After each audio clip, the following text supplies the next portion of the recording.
அண்மைச் செய்தி மதுரை திருமங்கலம் அருகே கட்டட தொழிலாளியை துப்பாக்கியால் முன்னாள் ராணுவ வீரர் சுட்ட சம்பவத்தில் பரபரப்பு ஏற்பட்டிருக்கிறது. விவரங்களை செய்தியாளர் சத்யகுமார் வழங்கிட கேட்கலாம். சத்யகுமார், வணக்கம். இந்த சம்பவத்தின் பின்னணி என்ன? தற்போது கட்டட தொழிலாளியின் நிலை என்னவாக இருக்கிறது? விவரங்களை பதிவு பண்ணுங்க. வணக்கம். மதுரை மாவட்டம் திருமங்கலத்தை அடுத்துள்ள கூடக்கோவில் அருகே பாறைக்குளம் பகுதியைச் சேர்ந்தவர் மாரிசாமி. இவர் ஒரு முன்னாள் ராணுவ வீரர். தற்போது அந்த பகுதியில் பைனான்ஸ் தொழில் செய்து வந்துள்ளார்.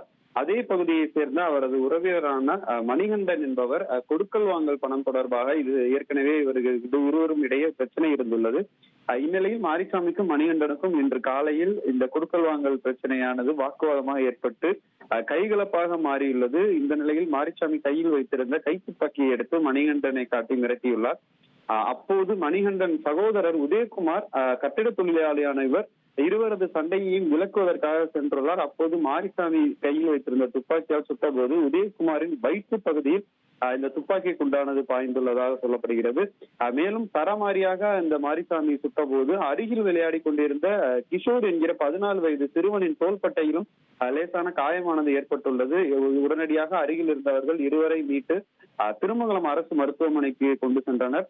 அங்கே பார்த்தோமானால் உதயகுமாருக்கு முதலுதவி அளிக்கப்பட்டு மதுரை அரசு ராஜாஜி மருத்துவமனைக்கு கொண்டு செல்லப்பட்டுள்ளார். பள்ளி மாணவன் லேசான காயத்துடன் தப்பித்துள்ளார். இந்த சம்பவம் குறித்து கூடக்கோவில் போலீசார் வழக்கு பதிவு செய்து மாரிசாமியிடம் விசாரணை மேற்கொண்டு வருகின்றனர். மேலும் அவர் வைத்திருந்தது சிறிய ரக துப்பாக்கியா அல்லது ஏர்கன் வகையா என்பது குறித்தும் அந்த காவல்துறையினர் விசாரணையானது நடைபெறுகிறது. விவரங்களை வழங்கியதற்கு நன்றி சத்யகுமார்.